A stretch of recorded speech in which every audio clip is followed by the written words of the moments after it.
Hey gang, Ante Dzolic here, Real Pro BJJ with my buddy Pete. We're doing a follow-up video on our triangle attack from mount.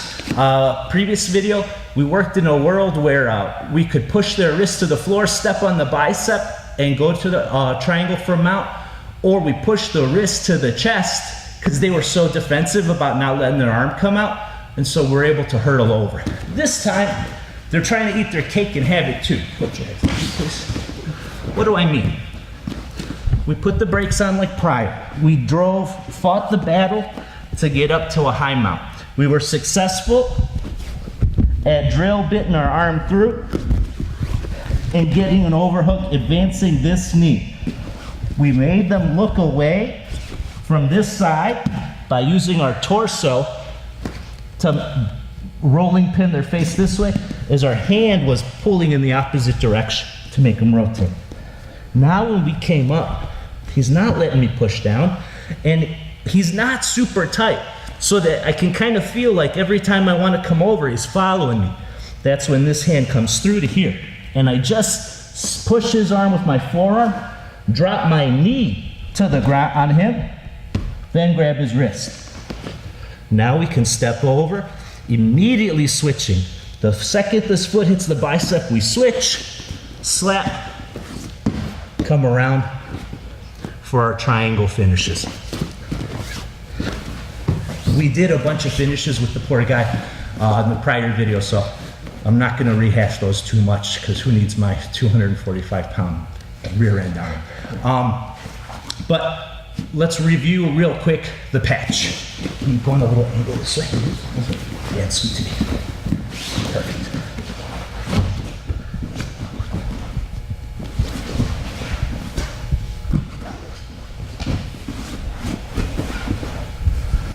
Really conscious of making them look away from our hug, so it's harder to roll me, harder to have a strong bridge, this way.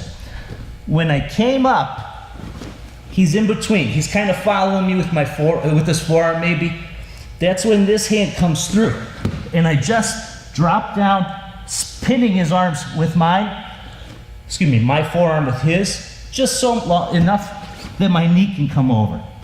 Once my knee does, my hand takes over on the wrist, stepping to here. Now let's walk away. Now sometimes you come to this triangle and doggone it, you're training with someone that this arm is not letting you can't finish him. I have a student, he's got like a chicken neck. No matter how hard you squeeze, he ain't tapping, those arteries are so deep. So sometimes you're gonna use this control, you're gonna use this control to attack this arm. If it's in this context, you have an empty hand kimura. You can go this way, or you can go conventional kimura to here, but disconnecting, forgiving. If their arm starts straightening because you're doing that, now you have an Americana, you have your wrist lock, you have a bunch of complementary attacks from here. So, and the whole time you're cooking them with your triangle. Last little detail, I'm on my shoelaces here. Now I'm intentionally doing that so my poor buddy doesn't have the choke too tight, but I can't have that for real. So when you're here and you're close to getting the finish,